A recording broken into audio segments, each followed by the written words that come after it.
Bonjour à toutes, bonjour à tous et bienvenue au Forum du patrimoine. J'ai le plaisir d'animer cette 4e édition d'échange qui se tient ici au Salon international du patrimoine culturel à Paris. Cette série d'émissions est organisée par Atelier d'Art de France et le magazine Atrium avec le soutien de la Fondation France Bois-Forêt pour notre patrimoine. Nous évoquons justement cet après-midi les actions de cette fondation France Bois-Forêt pour notre patrimoine qui a été créée juste après l'incendie de Notre-Dame de Paris en 2019. Elle organise aujourd'hui 2 actions principalement qui sont l'organisation d'un concours qui récompense des projets qui sont achevés, mais également un appel à projets qui là vient soutenir des opérations qui vont être réalisées. J'ai 3 invités avec moi sur le plateau. Bonjour Émilie Beau. Bonjour. Bonjour, vous êtes directrice générale de l'association Hermione Lafayette. C'est ça. Et donc lauréate, l'association est lauréate de l'appel à projet 2022. Exactement. À vos côtés, monsieur Jérôme d'Anglejean. Bonjour. Bonjour Oriane. Vous êtes propriétaire gestionnaire de l'abbaye de Longues, dans le Calvados. Absolument. Voilà. Et vous êtes lauréat de l'appel à projet pour l'édition 2020. Tout à fait, c'était le premier appel à projet. Enfin, Bernard Le Chevalier, bonjour. Bonjour. Vous êtes rédacteur en chef du magazine Atrium. Tout à fait. Alors commençons peut-être par l'appel à projet. Est-ce que vous pouvez nous parler des opérations qui ont pu être réalisées grâce à cet appel à projet et comment ça a pu dynamiser l'action d'une association ou pour vous en tant que propriétaire gestionnaire, ce que vous avez pu faire avec cette enveloppe? Alors, l'appel à projet de la Fondation France Bois-Forêt, c'est d'abord l'objectif de répondre à un appel à projet qui concerne une filière, qui est la filière bois. Et effectivement, je dirige l'association Hermione Lafayette, qui est propriétaire d'une grande frégate du 18e, qui a été entièrement reconstruite et qui se compose de 1200 tonnes de bois. Donc, il y avait une certaine évidence à répondre à cet appel à projet, notamment parce qu'aujourd'hui, cette frégate souffre d'un mal ce sont des champignons qui ont attaqué sa coque, qui est extrêmement dense en bois. Ce sont des frégates qui partaient au combat à l'époque et qui avaient des coques qui devaient résister aux boulets de canon. Et malheureusement, il n'y a pas suffisamment parfois de luminosité, il n'y a pas suffisamment d'aération, il n'y a pas suffisamment de ventilation sur certaines pièces qui sont énormes et donc se développent des champignons. On a mieux compris aujourd'hui, après 2 ans de restauration, ce qui se passe, quel est ce phénomène. Mais effectivement, quand on a 80 membres d'équipage à bord, on ne peut pas se permettre de continuer à naviguer si on n'a pas pleinement confiance dans ce monument navigant. Donc, répondre à l'appel à projet de France Bois-Forêt, c'était pour nous obtenir évidemment un soutien financier, puisque c'est 10 000 €. Et c'est pas rien. Quand on est une association, chaque euro compte. Et à l'Hermione, ce sont les petites rivières qui ont fait les grands projets. Chaque euro de chaque visiteur a permis de construire quelque chose qui nous a tous dépassés à un moment donné, qui était de recréer cette grande frégate et qui est partie aux États-Unis parce qu'il y a cette histoire, effectivement, autour de la liberté et de l'indépendance américaine. Cet appel à projet, c'est autre chose, c'est aussi la reconnaissance d'une filière. Voilà, pour nous, c'est très important. Pourquoi ? Parce qu'on a décidé que ce chantier, certes, il était coûteux pour notre association, mais on ne voulait surtout pas perdre notre ADN qui était la transmission et donc l'ouverture au public. Donc on a complètement ouvert le chantier au grand public dans le port de Bayonne à Anglette, ce qui est unique parce qu'aucun autre bateau ne se fait caréner sous les yeux du public. Et puis on est un organisme de formation et on souhaite profiter de ce coup dur pour en faire une opportunité et former des charpentiers, des menuisiers, mais au-delà de ça, remettre beaucoup de jeunes face à un outil pédagogique qui leur permet d'apprendre en dehors d'une salle de classe. Donc c'est à la fois pour la valorisation des métiers, pour un grand chantier école et un grand chantier de restauration que la Fondation France Bois-Forêt nous aide à travers cet appel à projet et ce soutien financier auprès de notre association, l'association Hermione Lafayette. Merci pour cette présentation très complète. On sent la passion aussi derrière tout ça. Je vais passer la parole à monsieur d'Anglejean. Est-ce que vous pouvez nous parler aussi de votre expérience de lauréat ? Oui, alors, donc l'abbaye de Longues est très modeste par rapport à l'Hermione, donc je suis extrêmement intimidé d'être à côté d'Émilie. Qu'est-ce qu'on peut dire ? On peut dire que l'abbaye donc, date de Notre-Dame de Paris, date de la même époque. Notre-Dame de Paris, c'était 1165. L'abbaye était fondée 3 ans après, 1168.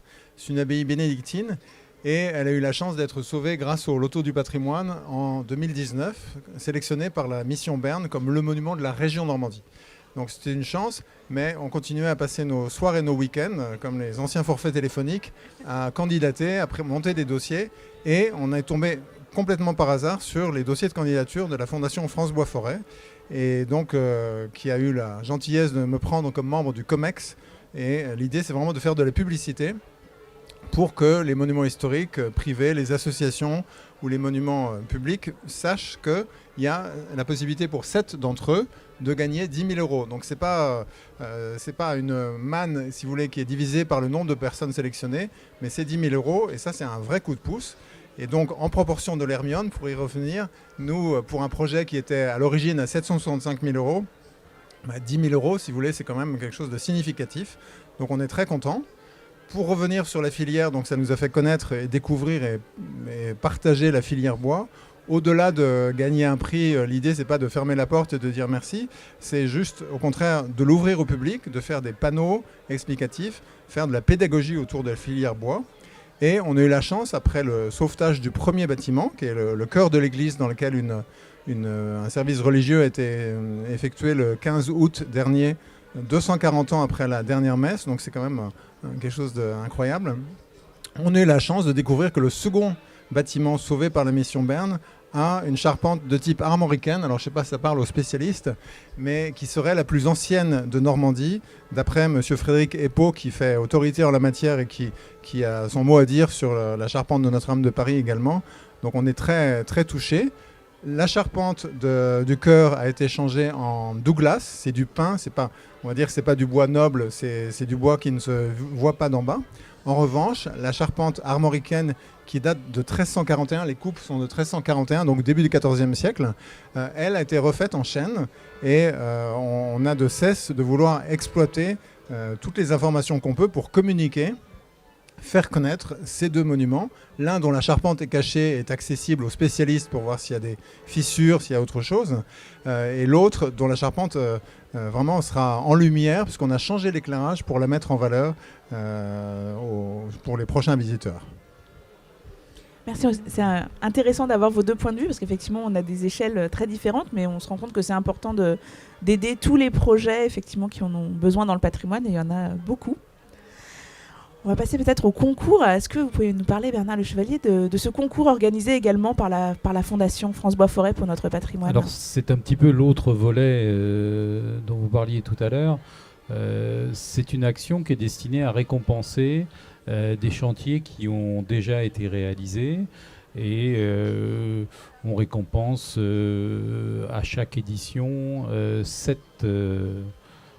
chantiers en fonction de 3 catégories sur le patrimoine monumental, le patrimoine de proximité et la modernité dans le patrimoine, donc qui sont 3 catégories qu'on a déterminées.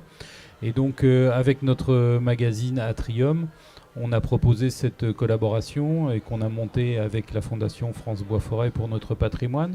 Et nous sommes co-organisateurs de ce concours qui est doté également par la Fondation France Bois Forêt pour notre patrimoine au total de 20 000 euros de prix qui sont répartis entre les différents candidats. Ce qui est aussi je dirais pour certains petits projets qu'on récompense, en particulier en patrimoine de proximité, sont quand même un coup de pouce aussi assez important. Voilà, et puis il y a une reconnaissance de la même manière qui permet à des chantiers de montrer qu'ils ont été remarqués au niveau national, et ça, de le montrer aux visiteurs, de le montrer au niveau régional. Et il y a une espèce de système de bras de levier qui fait que cette reconnaissance de la filière pour la qualité de ces chantiers leur permet aussi d'obtenir aussi d'autres subsides. Donc voilà, on sait bien que c'est une course sans fin pour sauver le patrimoine, parce que le patrimoine, il demande toujours, tout le temps, il en demande plus tous les jours, parce que le temps passe et que voilà, les choses se redégradent, il faut de nouveau restaurer, et donc c'est une lutte sans fin, mais c'est ça la noblesse de cette transmission. Et c'est vrai qu'au départ, avec les gens de France Bois Forêt, en particulier avec son directeur général Jean-Emmanuel Hermès, on a travaillé autour de ce sujet avec cette vision que finalement la charpente, parce que le bois dans le patrimoine, c'est quand même majoritairement la charpente.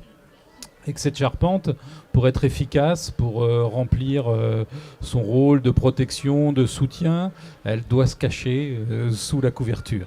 Donc finalement, on se retrouve avec un patrimoine qui est magnifique, parce que quand on visite un comble ancien, cette majesté du trait de charpente ancien, enfin voilà, c'est un travail de l'homme, c'est une création tout à fait fantastique, et elle est cachée, quoi, on la voit pas. Donc on a vraiment, avec ce concours, mis l'accent sur un certain nombre de réalisations qui avaient une certaine noblesse et qui étaient parfois assez méconnues, parce que par essence, la charpente est assez méconnue. Et voilà, je trouve que ça a mis l'accent. Ça nous a permis régulièrement dans les colonnes d'Atrium de faire le retour de tous ces chantiers, de rencontrer des équipes de bénévoles qui sont vraiment au service des monuments. Et donc ça, c'était quand même très, très important.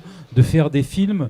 Aujourd'hui, on a maintenant, entre les lauréats de la Fondation et les lauréats du concours, la Fondation France Bois-Forêt a tourné plus de 35 films, je crois, sur ces différents chantiers. Donc cette année, on a réuni dans un petit ouvrage questions-réponses les lauréats du patrimoine. On a un petit ouvrage que vous pouvez d'ailleurs aller consulter en ligne sur le site de France Bois-Forêt, et qui vous permet d'accéder à ces 35 films où vous rencontrerez vraiment des passionnés, des entreprises. Enfin, il y a vraiment tout ce monde, cette passion du patrimoine qui est là et qui s'exprime pour le meilleur. Oui, complètement. Et donc, effectivement, à partir de ces films, ça permet de communiquer aussi, j'imagine, pour les lauréats, pour donner un peu de visibilité sur ces chantiers que vous organisez. Oui, alors ce sujet de la communication, il est quand même aussi assez stratégique, parce on parlait tout à l'heure d'être les mains dans le cambouis, mais alors nous on est beaucoup dans les mains dans le goudron, hein, sur l'Hermione, mais c'est un peu ça, et aujourd'hui beaucoup les mains dans le bois, et en même temps on a à cœur de le rendre visible auprès du grand public. Donc ça veut dire beaucoup de films, beaucoup de vidéos, beaucoup de traçabilité pour effectivement une charpente qui chez nous va être immergée. Elle ne sera pas cachée sous des tuiles ou de l'ardoise, mais elle sera cachée derrière un anti-fouling. Et du coup, on a besoin de faire comprendre aussi d'où viennent les pièces. Donc on trace. À l'époque, on a été chercher des bois en forêt, des bois courbes pour construire ce bateau. Aujourd'hui, on n'a pas le temps. On veut des bois secs. On a choisi une technique qui est la technique du lamellé-collé pour reconstituer des pièces énormes, hein, qui font parfois près d'1 tonne. Et donc, ces pièces-là, elles sont fabriquées dans des ateliers un peu partout en France. Et donc, de montrer d'où viennent les bois, comment ils sont façonnés, gérés, pliés. Ça, c'est très important. Et comment cette pièce va arriver à un moment donné jusqu'au navire, et comment finalement l'artisan va la faire sienne, parce que tout est in fine peaufiné à la main. Et en même temps, il y a un jeu de Tetris énorme, parce qu'on est dans de la restauration et on n'est plus dans de la construction, et qu'on doit trouver le moyen de faire passer des pièces dans un sens ou dans un autre. Donc toute cette traçabilité-là, c'est ça le cœur en fait de l'action, de la main et de l'intelligence de l'artisan et des entreprises françaises. Donc on a besoin de garder ça en mémoire. Nous, on espère ne pas avoir à réouvrir ce navire avant plusieurs années. Donc ce qui se passe est éphémère. C'est aussi pour ça qu'on ne veut pas rater le fait de l'offrir au public. Et donc la vidéo que France Bois-Forêt a proposée vient se rajouter à ça.